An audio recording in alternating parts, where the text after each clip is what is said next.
Our body's hormones work like an orchestra. If even one note goes off, the whole system can feel out of tune. Here are 8 common signs your hormones might be out of balance. 1. Constant fatigue. Feeling tired all day with low energy. 2. Unexplained weight changes. Gaining or losing weight without any major diet changes. 3.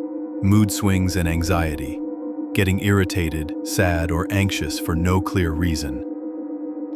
4. Sleep problems. Trouble falling asleep or waking up in the middle of the night. 5. Hair changes.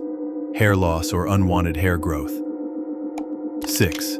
Skin changes. Acne, dryness, or unusual pigmentation. 7. Irregular periods, women. Cycles coming too early, too late, or skipping entirely. 8. Low libido. A sudden drop in your sex drive. If these signs keep showing up, don't ignore them. Getting a hormone test and making lifestyle changes can help bring your health back into balance. Understanding your body's signals is the first step to wellness. Take care of yourself.